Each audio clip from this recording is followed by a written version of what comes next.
Hello and welcome to Web Craze और मैं हूं आप सभी के साथ इशिका। और आज हम बात करने वाले हैं इस वक्त हम लोगों के दिलों में राज करने वाली और बचपन की यादों को ताज़ा कर देने वाली मूवी के बारे में, यानी कि मुफासा द लायन किंग की। जी हाँ, आपने बिल्कुल ठीक सुना। फाइनली मैंने ये मूवी देख ली है और अब ये वीडियो होने वाली है मुफासा द लायन किंग के रिव्यू के ऊपर, जिससे अगर आप भी इस मूवी को देखने के लिए जा रहे हैं तो किस पर्सपेक्टिव को लेके जाए और मुझे क्या क्या चीज़ें अच्छी लगी। और जो एक ये ट्रेंड सा चल गया है कि स्कार ही डिजर्विंग किंग था और जो मुफासा था वो असलियत में ईवल था, ये बात कितनी हद तक सच है, क्योंकि मैं भी इस ही सच को जानने के लिए इस मूवी को देखा था मैंने। तो बात करते हैं इसी बारे में। So let's begin. जो है मूवी की शुरुआत होती है नन्ही कियारा से, यानी कि सिम्बा और नाला की बेटी से, जिसे रफी की कहानी सुना रहा है एक महान राजा की, जो है मुफासा। जो है मूवी की कहानी जो है वो काफी ज्यादा इम्प्रेसिव है और बचपन की यादों को ताज़ा कर रही है।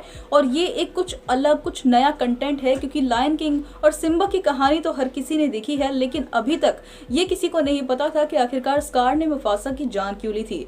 जहाँ अगर बचपन की डिज्नी मूवीज को देखा जाए तो यही पता चल रहा था कि स्कार जो था वो मुफासा से जलता था और उसी नफरत के चलते उसने मुफासा की जान ली थी। लेकिन मुफासा द लायन किंग देखने के बाद तो स्कार के बारे में बहुत सारे लोगों के पर्सपेक्टिव चेंज हो गए हैं, यहाँ तक कि मेरा भी थोड़ा बहुत अगर कहा जाए तो।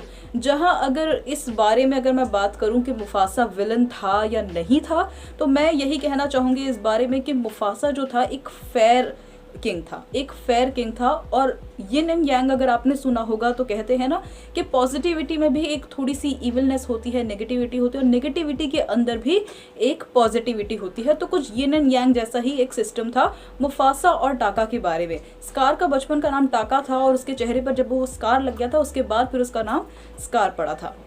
जहाँ मुफासा और टाका जो थे उन दोनों ने बचपन साथ में ही बिताया था। टाका हमेशा से एक भाई चाहता था और ये बात सच भी थी।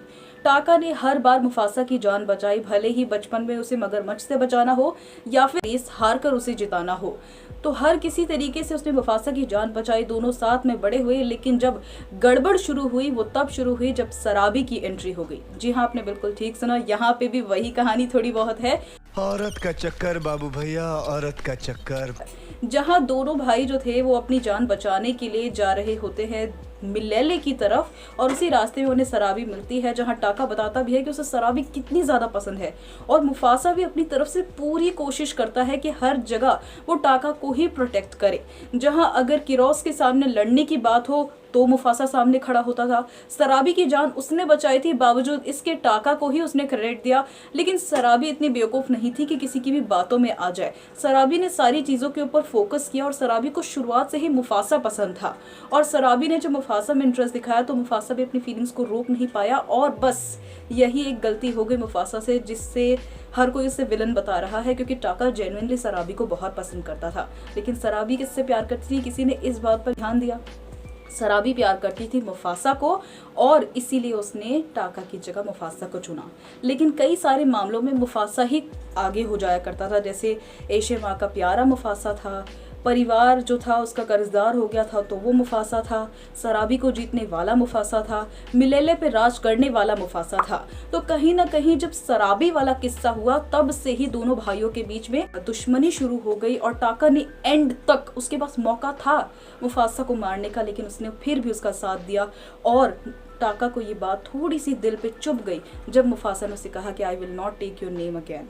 यानी कि जब मुफासा को ऐसा फील हुआ कि टाका ने गलती करी है, तो मुफासा ने एक तरीके से टाका के साथ अपने रिश्ते को थोड़ी सी डोर खींच ली थी। उसने उसे मिलेले से निकाला नहीं, लेकिन उतनी इज्जत भी नहीं दी। तो यही गलती थी मुफासा की। और जहाँ तक मैं अगर अपने प्रोस्पेक्टिव की बात करूँ तो मुझे मुफासा गलत नहीं लगता है। एक राजा को जिस तरीके से होना चाहिए मुफासा वैसा ही है, उसे सबको एक साथ लेकर चलना चाहिए। एक राजा होता है कि जब मुश्किल समय में भी वो सबके दिलों में इतना जज्बा भर दे कि एक छोटा से छोटा जानवर और एक बड़े से बड़े जानवर को भी हिम्मत दे दे शेरों से टकराने की। तो मुफासा ऐसा था।